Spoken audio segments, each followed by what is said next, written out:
成功の夢だけがこの闇を照らしてく誓い合った奇跡。 Olá, mestres e servos de verdade! Hoje vamos ao resultado dos 11 servos criados pelos inscritos, que serão exibidos no canal. Pedimos desculpas se por um acaso houver algum atraso do vídeo, porque o vídeo ficou um pouco longo para gravar e editar tudo num só dia. Antes de começarmos, queremos agradecer a todos os servos que fizeram o trabalho de criar seu servo. Enquanto gostamos de todos, nem todo servo poderá aparecer, e com isso, além dos 11 que entraram, teremos a menção honrosa de 3 outros servos criados por vocês. Não foi uma decisão fácil. Depois de longa ponderação, finalmente decidimos os servos. Lamentamos aqueles que não chegaram ao vídeo. Para eles, dizemos melhor sorte na próxima. Agora, sem mais delongas, vamos falar sobre os servos dos inscritos. Obviamente, por serem muito servos, não vamos entrar em todos os detalhes que foram colocados pelos inscritos, mas os principais pontos, e deixaremos todas as informações passando na tela enquanto eu falo. Para salientar, os servos não estão em nenhuma ordem particular. Em primeiro lugar, Rafômega 1 nos enviou Cuca. Cuca, também conhecida como Coca, El Cuco, Bruxa Jacaré ou Alligator Witch. É uma serva de classe caster, de tendência caótica e neutra, com os traços feminina, humanoide, dragão e divindade.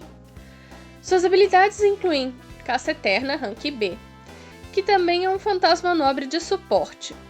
Uma poderosa habilidade que aumenta o ataque e defesa do time por 3 turnos e esquiva contra 3 ataques. Outra de suas habilidades pessoais é a Ilusões da Bruxa Jacaré Rank X, que provoca redução de defesa, ataque e resistência a cartas de comando Arts. A terceira habilidade dela também é um fantasma nobre, Bênção da Grande Mãe Rank A++. Embora descrita como um fantasma nobre pelo criador, ela realmente funciona melhor como uma habilidade. Para além das descrições que você lê na tela, seus efeitos em jogo incluem carga de NP e melhoria do Arts. Suas habilidades passivas incluem criação de território Ranking X, construção de item Ranking B, divindade C e bruxa jacaré inocente Ranking C.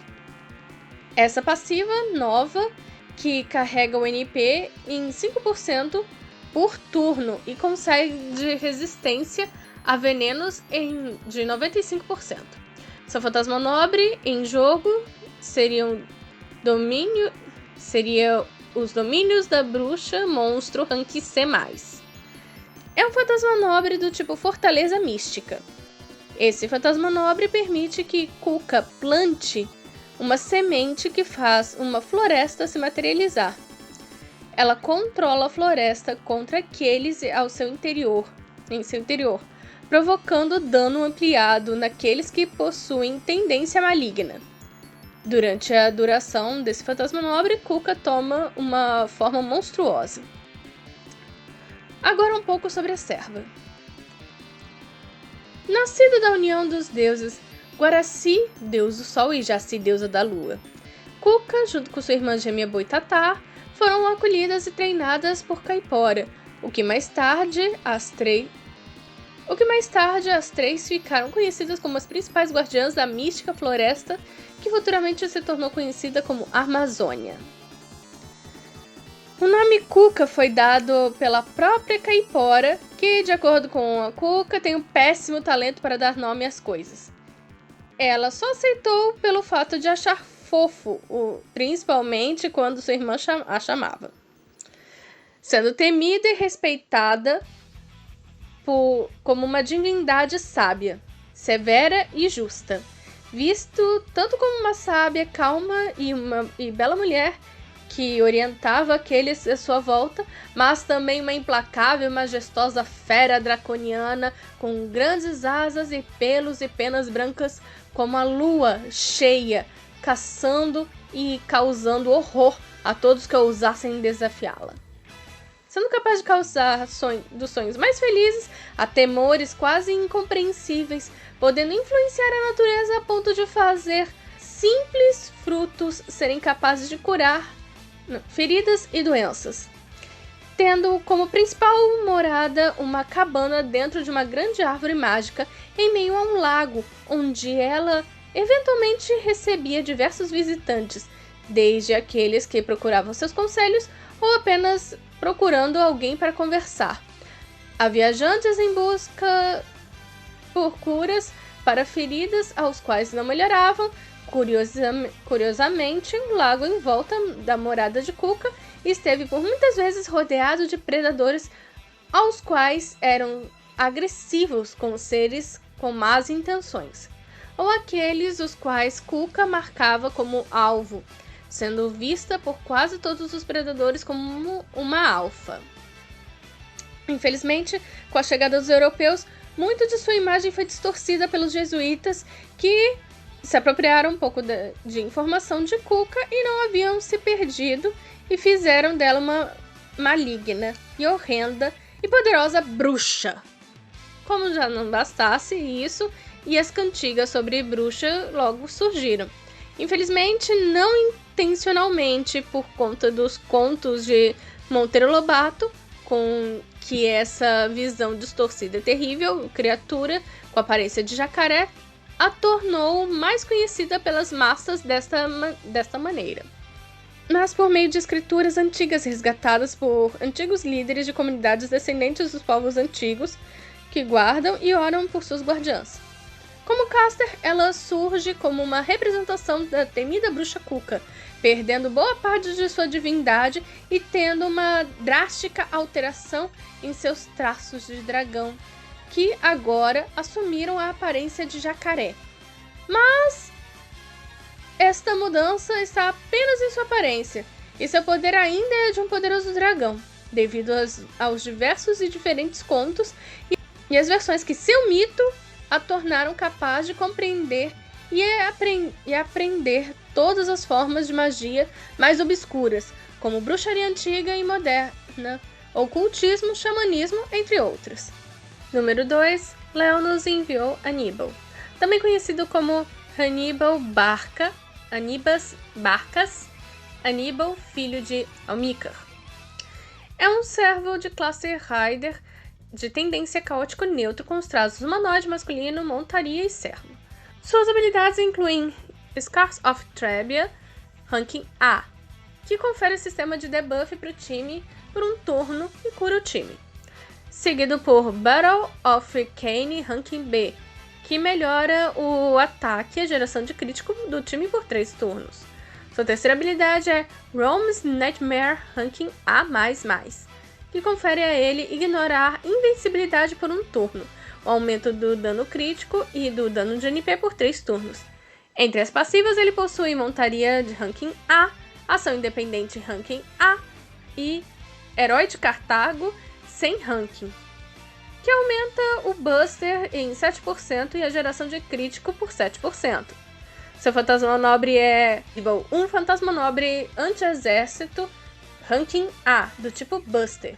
Seu fantasma nobre manifesta parte de seu exército, e principalmente seus elefantes de guerra, possuindo 3 variantes de elefantes de se manifestar: um menor indiano, um maior africano e o último e maior, a manifestação do medo e terror romano, que pode lembrar vagamente um mamute dado a seu tamanho. Um pouco sobre o servo. Lá não forneceu muita informação com relação à história de Aníbal, então é conosco. Aníbal Barca, nascido em 247 a.C., faleceu em 183 a.C. Foi um herói cartaginês que enfrentou o poder esmagador de Roma em um de seus momentos mais fortes. Dizem que, quando criança, ainda jurou a seu pai que seria eterno inimigo de Roma. Um dos seus maiores feitos foi a travessia pelos Alpes, com um exército composto de cavalaria e elefantes. Feito surpreendente até mesmo para os dias modernos. Participou de mais de 12 batalhas, sendo todas elas campanhas militares contra Roma.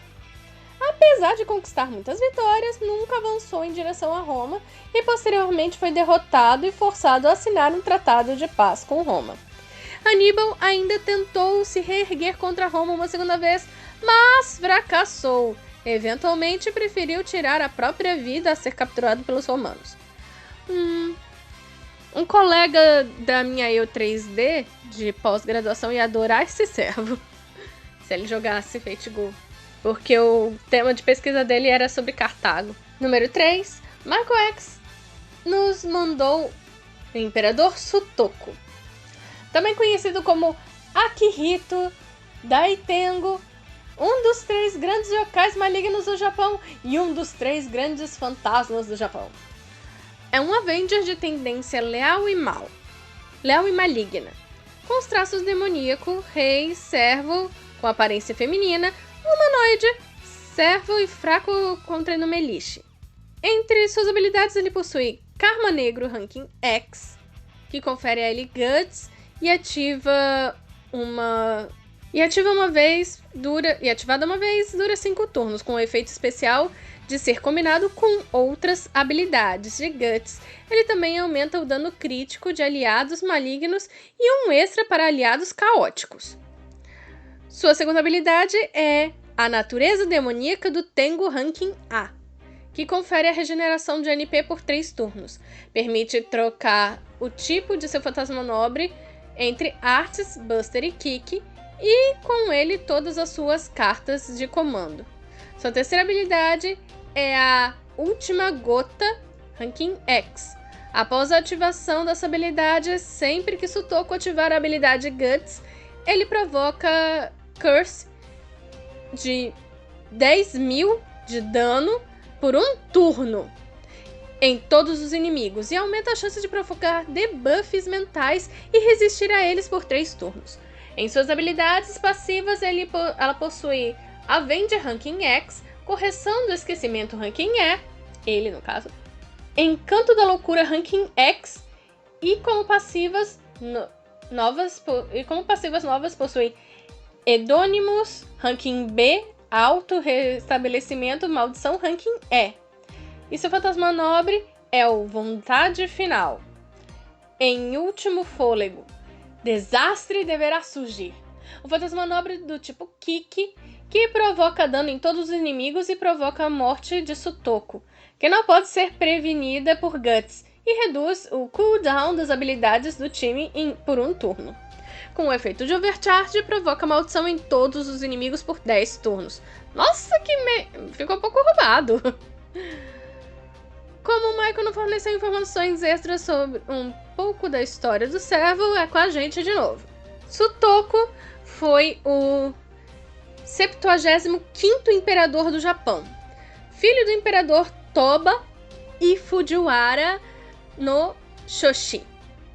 A família Fujiwara basicamente dominou a corte japonesa por 200 anos por casar suas filhas com os imperadores.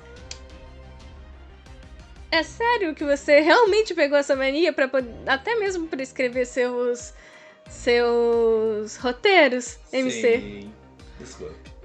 Tudo bem, eu faria a mesma coisa. Aumentando um pouquinho mais o que ele falou, esses 200 anos foram conhecidos como período Heian, o período exato que a Seishonagon e a Murasaki viveram, e talvez a Araiko também. Pronto, parei. Foco. Sutoku teve uma vida complicada, pois sua mãe, Shoshi, era filha adotada do pai de Toba, o imperador retirado Shirakawa.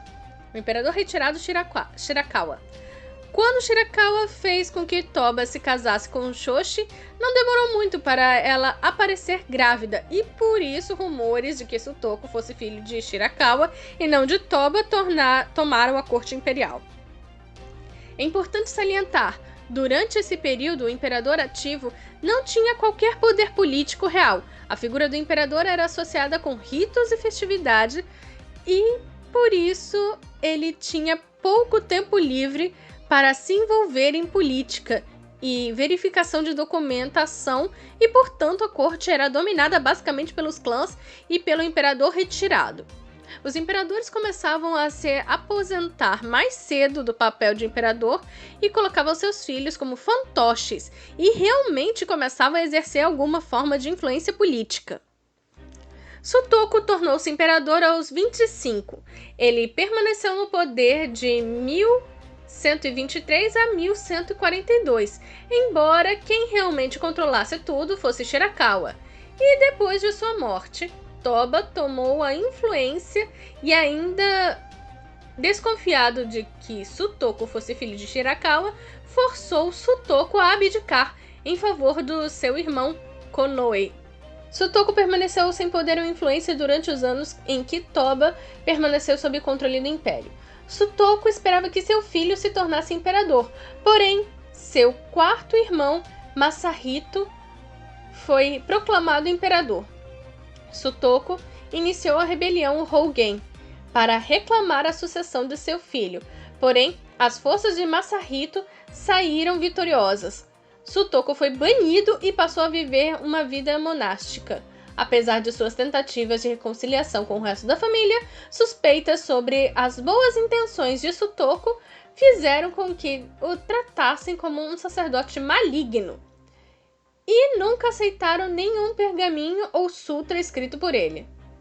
Após sua morte, o Japão passou por um longo período de praga.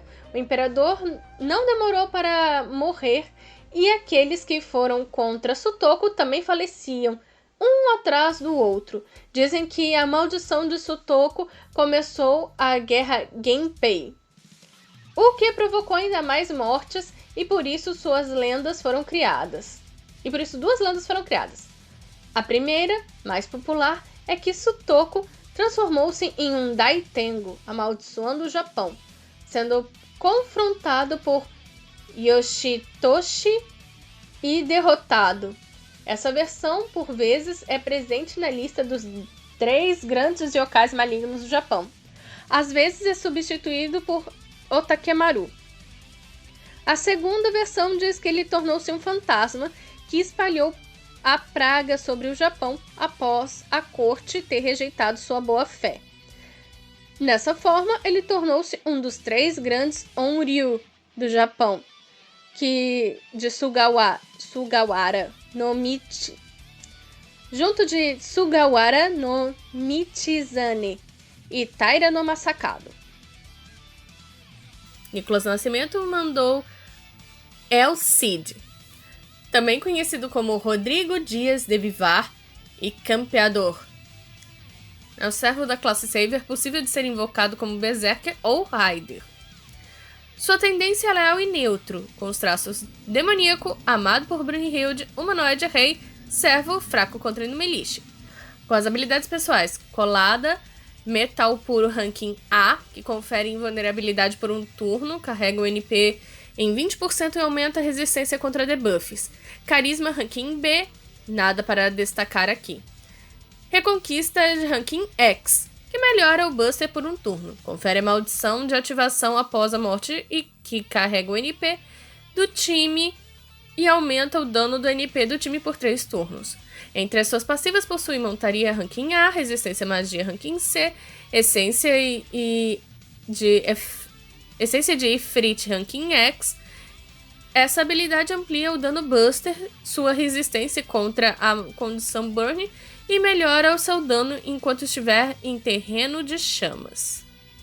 Seu fantasma nobre é Tenosa, Burn Ember and Pure Iron. O fantasma nobre Buster anti-unidade que remove buffs do oponente e provoca Burn por 5 turnos. Com o efeito Overcharge, possui chance de provocar stun. Um pouco sobre o servo. Muitos dos detalhes desse servo vieram por meio do fantasma nobre Tezona, também conhecida como Tizon. É uma espada que pode ser dita ter sido uma espada demoníaca, um dia. Tizon pertencia ao rei Bucar, do Marrocos, e foi conquistada por El Cid em Valência. No cantar de Mio Cid, Era dito que a espada possuía vontade própria, mas na verdade a espada não passava de um recipiente. É um receptáculo demoníaco do fogo, um elemental das chamas, um Ifrit, um dos primeiros seres criados da chama primordial, que após o fim da Era dos Deuses deveriam ter desaparecido para o mundo reverso. No entanto, um deles ficou após ser preso pelos magos humanos, com a finalidade de usar seu poder como uma arma, porém a lâmina não reagia a seus comandos e até feria seus portadores com densas chamas. Dita como um fracasso, foi deixada de lado, até chegar nas mãos do rei Bucar, e se perder em Valência durante a época das Reconquistas.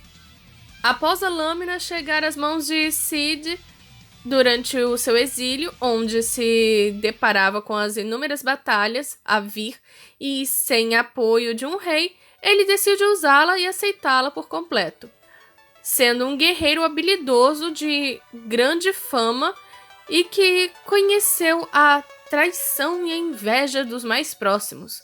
O Ifrit decidiu consumi-lo a partir desses sentimentos, para assim obter um novo corpo.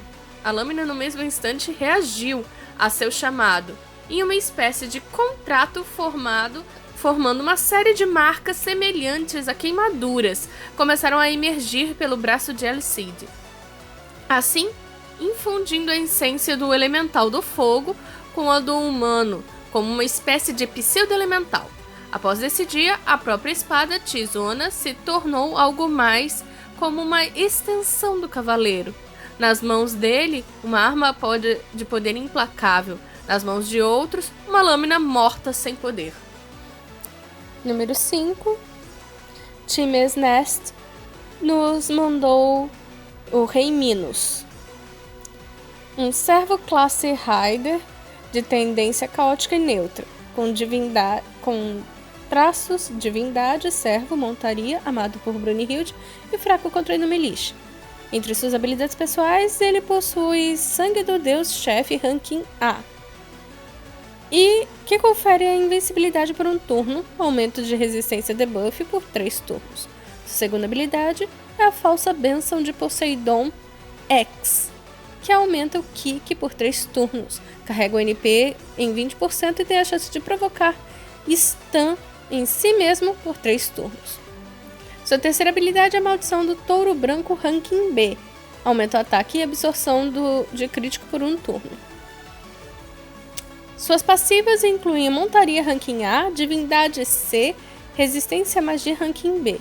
Seu fantasma nobre é a Eligible Taurus, do tipo Buster anti-exército, que confere o aumento de ataque para si por um turno e provoca dano em todos os inimigos com o efeito de Overcharge. E com o efeito de Overcharge, melhora o kick por um turno. Um pouco sobre o servo. Times Nest fez muitos detalhes interessantes sobre o comportamento e estilo de combate de Minos, que vocês podem ler. Vamos ficar com a história dele. Minos é um semideus, filho de Zeus e da princesa fenícia Europa. Tinha como irmãos Sarpedão e Radamento. Astério, rei de Creta, casou-se com Europa e criou os filhos de Zeus como se fossem seus. Após a morte de Astério, os filhos de Europa entraram em conflito, especialmente porque se apaixonaram pelo mesmo homem, Mileto, filho de Apolo e Ária.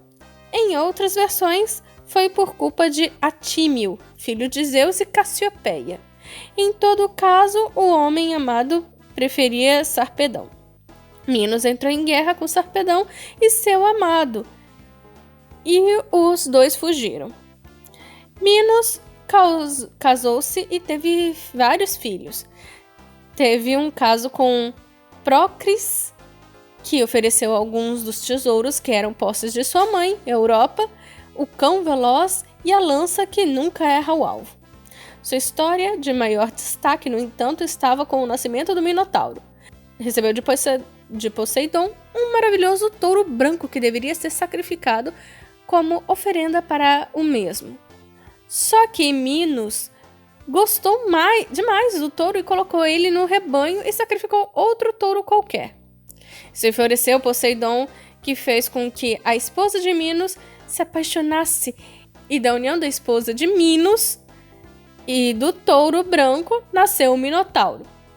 Minos ordenou que Dédalus criasse o labirinto para prender Minotauro, pois temia a fúria de Poseidon se ele matasse o Minotauro.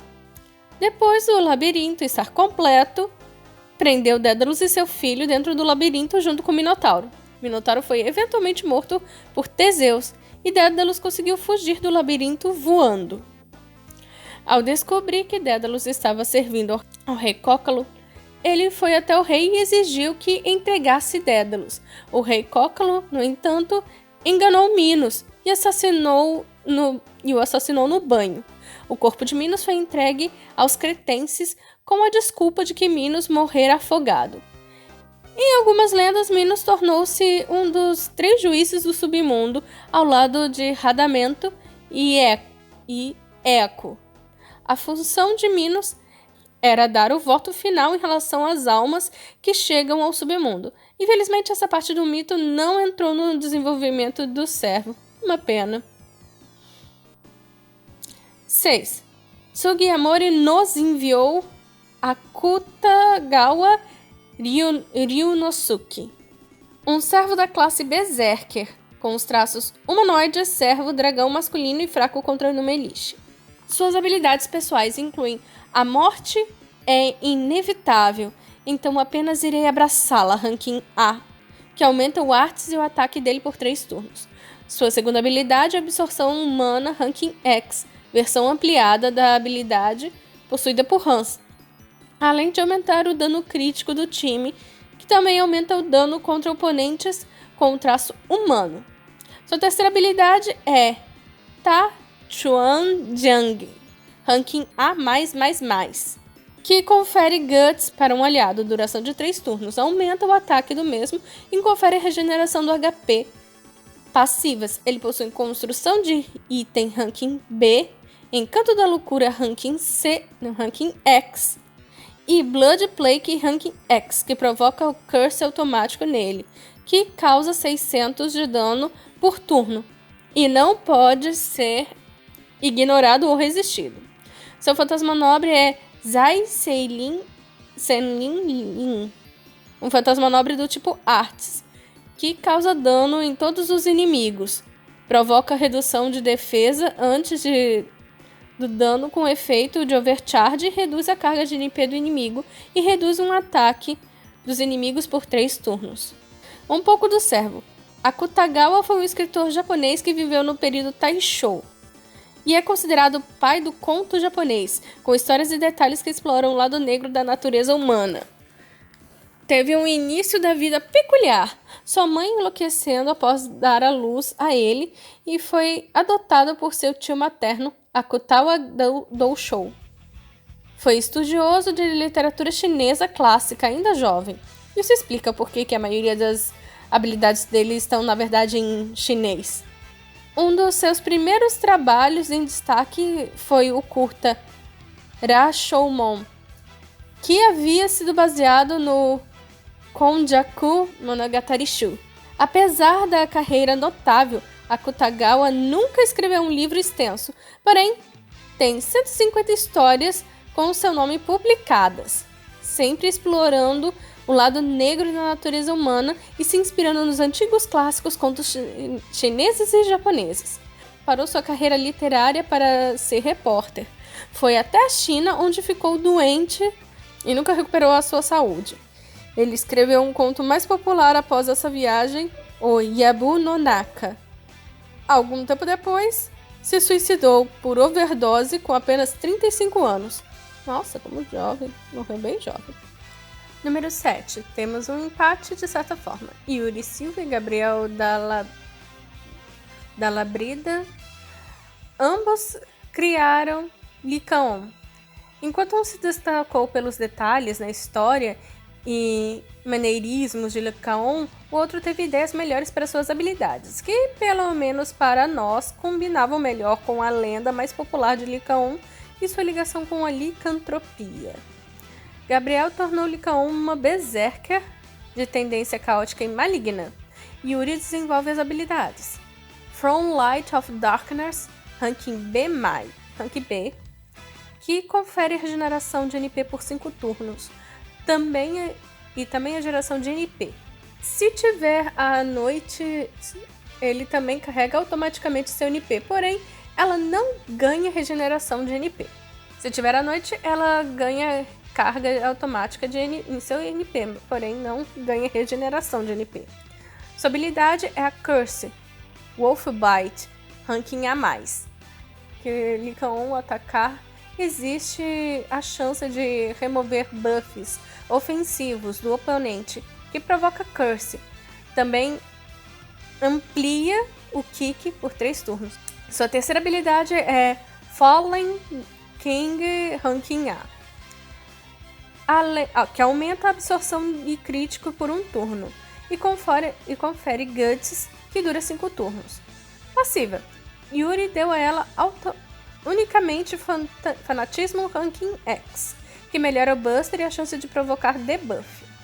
As passivas de Gabriel incluem Encanto da Loucura, Fé, ranking A, que melhora o Buster contra os oponentes não divinos, e Odiado pelos Deuses, ranking A, que faz com que sofra dano extra contra oponentes de traço divino. Os fantasmas nobres deles ambos incluem impor condições nos oponentes, Beast para Yuri e Licantropo para Gabriel. Ficamos com Yuri, pois, além do traço Beast já existir, os lobisomens e outros licantropos já existem no jogo e carregam traço Beast. Um pouco sobre o servo. Lycaon, ou Lycaonte, foi o primeiro rei lendário da Arcádia. Era muito amado por seu povo.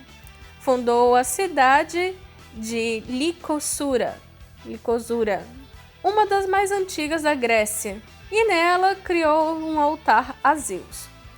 Sua dedicação religiosa a ele iniciou uma série de sacrifícios humanos aos deuses. Repudiado pelas ações, Zeus testou Lycaon, que tentou servir carne humana para o rei dos deuses, que puniu Lycaon transformando-o em um lobo. Mais tarde, os filhos de Lycaon foram transformados em lobos, tal como seu pai, exceto pela sua filha, Calisto. Número 8. Gigi Red nos enviou Pirra.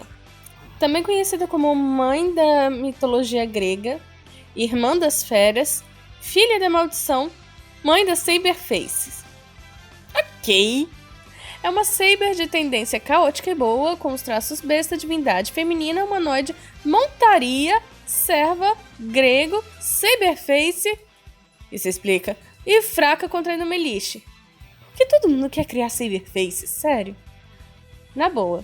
Elas são legais, mas não acho que tá um pouquinho demais? Suas habilidades incluem Instinto Primitivo, ranking A, que melhora o Buster por 1 turno e fornece estrelas de crítico. Sua segunda habilidade é Automodificação Besta, ranking A+, que melhora o dano crítico e absorção de crítico dela por 3 turnos. Também confere Guts uma vez com duração de 3 turnos. Sua terceira habilidade, Descendência Heróica Ranking X, que melhora o dano contra o inimigo com traço grego e Saberface por 3 turnos. Além de carregar o próprio NP por 20%. Ela tem habilidades similares à da misteriosa heroína X, que luta contra si mesma? Ok. Passivas. Divindade ranking C++, Montaria ranking A-, Herdeira das Maldições ranking A-, que aumenta a própria resistência a debuffs ofensivos e imunidade a maldições. Seu fantasma nobre é o Eva e Lilith, espadas gêmeas de origem humana, que é do tipo Buster. Anti-unidade, provoca dano em um alvo com o efeito Overcharge, reduz a resistência a Buster por 3 turnos e ativa antes do dano. Tem interlúdio para melhorar o dano e melhora bem. Também recebemos a ceia de bonde. O osso da minha mãe, que enquanto equipada nela, aumenta o buster dos servos com o traço grego do seu time. Detalhes feitos pela serva aos moldes do jogo vão passar aqui na tela. Embora tenha gostado do desenvolvimento geral da serva, especialmente a mistura dos elementos judaico-cristãos nas lendas gregas, na forma como das duas espadas que formaram seu fantasma nobre, achei interessante a adição do traço besta, dada a herança de Epimeteu, que formou os animais e lhes deu seus dons. Mas o dano extra contra Grego e Cyberface não cai muito bem nela, mesmo considerando ela a primeira caçadora. Definitivamente ela não foi a primeira heroína grega, já que todos os monstros derivados dos titãs ou foram mortos pelos deuses ou permaneceram vivos sem que nenhum humano pudesse desafiá-los, então não poderia dar uma de Gilgamesh. Um pouco sobre o servo. Pirra tem uma pequena passagem nos mitos gregos, estando associado com o mito da criação pós-judaico-cristão, do mito grego, com a adição do dilúvio após os eventos da Caixa de Pandora. O titã Epimeteu e Pandora tiveram uma filha, seu nome foi Pirra. Ela se casou com Deucalião. Após sobreviverem ao dilúvio e foram orientados por Temis jogar os ossos de sua mãe na terra, Deucalião pensou que com os ossos Temis queria dizer as rochas de Gaia. Das rochas jogadas por Deucalião nasceram homens e das rochas jogadas por Pirra nasceram mulheres. Pirra e Deucalião tiveram vários filhos, entre eles Heleno, Protogênia e Anfictião, rei de Atenas. Número 9. Vector Oficial nos enviou Dom Pedro II. Nosso segundo imperador. Ele não ofereceu muitos detalhes, mas vamos lá. Membro da classe Rider, com tendência neutro e bom, possui carisma ranking X. Nossa. Mas meio que faz sentido, ele era bem quisto, tanto na política interna quanto na política externa na época que era imperador. Que além de aumentar o ataque por 3 turnos, também carrega o NP. Sua segunda habilidade é: se não fosse imperador, desejava ser professor, ranking X, que carrega o NP, e acredito que ele queria dizer aumenta a resistência a debuff mental por 3 turnos. Sua terceira habilidade é privilégio imperial ranking A+. Entre suas passivas estão montaria ranking A++, ação independente rankings e ação independente ranking C.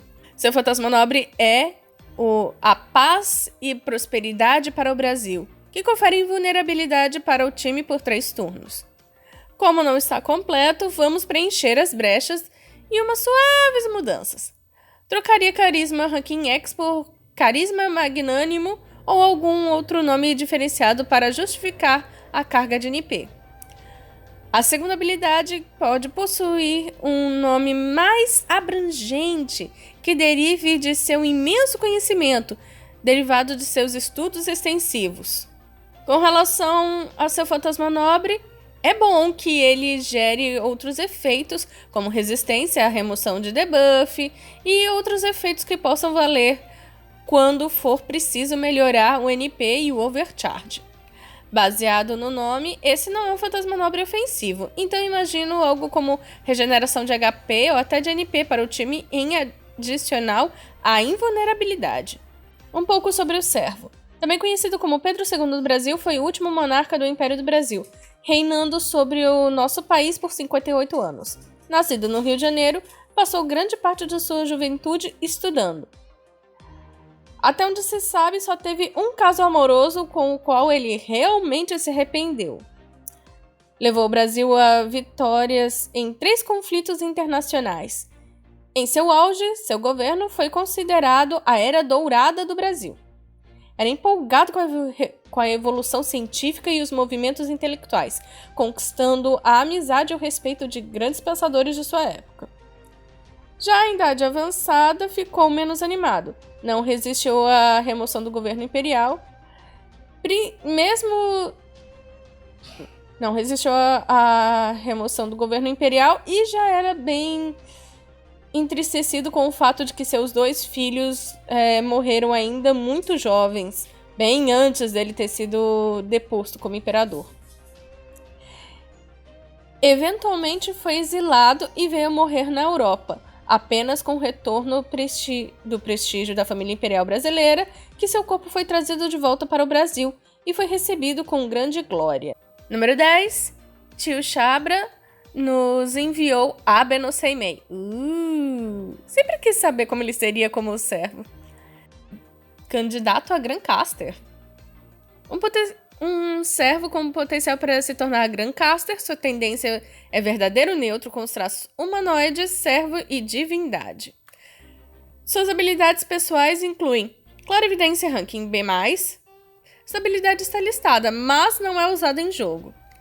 Diálogo com os animais ranking X, similar ao Kintoki, ele é capaz de conversar com os animais. Barreira de Ofudas, dos 8 trigramas, e não tem ranking. Garante invulnerabilidade uma vez a cada 3 turnos. Esse efeito amplia para 4 turnos no nível 4 e 5 no nível 10. Conjuração rápida ranking A-. Habilidade de carregar o NP rapidamente. Entre suas passivas temos Divindade ranking A+, Criação de Território ranking X, Construção de Item ranking A. Seu fantasma nobre é a Invocação de Shikigami, Oni, Kyuubi e Proteção Divina. A junção do Yin e Yang. Não é assim que se fala esse termo, Yin e Yang, mas é o que temos para hoje. A minha Eu 3D não é uma poliglota como a versão 2D, desculpe. Eu até tenho facilidade para aprender pronúncias, mas se eu não me estudar direitinho, eu vou esquecer. Um fantasma nobre ranking X, antidestruição. Dada a dificuldade do sistema do jogo de colocar tokens no campo, acredito que o fantasma nobre principal a aparecer no jogo seria a proteção divina com o efeito de proteção. Um pouco sobre o servo. Abe no Seimei foi um Onmyoji do período Heian, essencialmente um Merlin japonês. Seimei é uma figura de destaque no Konjaku Monogatari Shu, e tendo pequenas aparições em outras histórias, incluindo o conto de Shuten Doji e, às vezes, o de Tamamu no Mai. As lendas dizem que Abe no Seimei era filho de Abe no Nakamaru e de uma raposa de Inari, Kuzunoha. Seimei adquiriu grandes poderes de sua mãe, sendo capaz de controlar Onis fracos já com 5 anos. Curiosamente, ele quem revelou a identidade da mãe como raposa, que fez com que ela tivesse que deixá-los para trás. Teve como rival Ashiya Douma, com quem teve vários duelos mágicos ao longo de sua carreira. Para fechar a lista principal, número 11, Arthur Masanori nos trouxe Otto von Bismarck. Otto von Bismarck. Eu aprendi alguma coisinha em alemão, só uma palavra e outra, então... Esperem por um Google Tradutor aqui em alguns nomes. Servo da classe Rider, de tendência leal e neutro, com os traços feminina, rei. Servo da classe Rider, de tendência leal e neutro, com os traços feminina e rei. Ele deveria ter colocado mais traços, mas vamos seguir em frente. Muito dela foi efeito da lore e, portanto, vai estar na tela. Entre suas habilidades pessoais, ela possui Zollverein, ranking A. A segunda habilidade é Carisma Militar ranking A+. Sua terceira habilidade é Unbesiegte Seele, ranking B+. Passivas. Ela possui resistência à magia ranking A e montaria ranking C. Seu fantasma nobre é Kanzler, ranking B+, anti-unidade.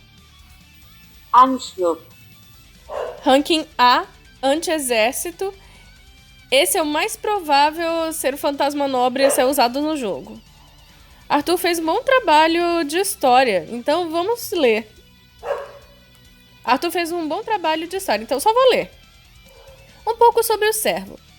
Bismarck marcou seu nome na história como chanceler de ferro alemão, conquistando não só a unificação da Prússia com os demais estados germânicos da Confederação Germânica, como também a conquista de 3 guerras vitoriosas contra a Dinamarca, Áustria e França, elevando o estado da Prússia para a potência militar europeia, um dos países mais industrializados da Europa, e fundando assim o Império Alemão, que marcaria o mundo com o Segundo Reich. Bismarck se tornou um símbolo do nacionalismo alemão, assim como um símbolo do poder político e a manipulação de massas ao redor do mundo. Sua carreira não se limita meramente ao seu título político, uma vez que mesmo nos seus dias de juventude se mostrou um exímio duelista, tendo temporadas inteiras em que o mesmo perdera apenas 1 ou 2 duelos, e outras em que o mesmo saíra completamente invicto. A visão de Bismarck no mundo atual se tornou a visão de extremos, onde, por um lado, ele era exaltado como fundador do glorioso Império Alemão, pai dos direitos trabalhistas alemães, símbolo da oposição às rígidas doutrinas católicas do Vaticano, pai da industrialização alemã, campeão das academias de duelos e grande estrategista. Por outro, ele é visto como uma pessoa cínica, intolerante e até mesmo precursor da doutrina nazista de Adolf Hitler, que por sua vez tinha Bismarck como uma espécie de ídolo político. Pra mim faz sentido até. Agora, menções especiais para Enkidu, que enviou Emily Dixon. Eu queria ver mais dela. Custer, escritora norte-americana de Massachusetts. Ela ficou muito legal. Eu queria que ela tivesse entrado, ao menos ela ganhou uma menção honrosa. Ernest Ansch, que enviou Manfred. Honestamente, esse não entrou simplesmente porque já tínhamos um alemão, porque o MC adora o Barão Vermelho, mas todos os detalhes dos personagens ficaram ótimos. Thiago Gouveia, que enviou Amaro.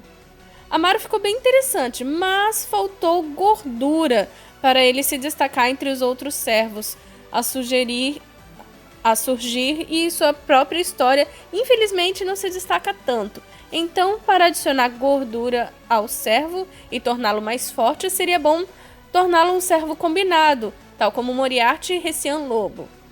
Amaro ficaria muito bom fundido com a lenda do Negrinho do Pastoreio, que adicionaria mais elementos de mistério e a força à sua existência, e uma melhor combinação em uma classe como o Raider, salientar sua resistência ao sofrimento e determinação. Apenas algumas ideias que possam ser interessantes. Bem, isso é tudo, espero que tenham gostado do vídeo de hoje. Podemos fazer uma parte 2 se vocês enviarem mais servos, mais ideias de servos. Eu estou gostando principalmente dos brasileiros, eu queria ver um pouquinho mais. Não se esqueçam de se inscrever, de ativar o sininho para saber das notificações se vocês forem novos no canal. E vejam os outros vídeos, falamos bastante do nosso verso como um todo aqui, não só de Fate. Eu sou Darker Quaid e tchau!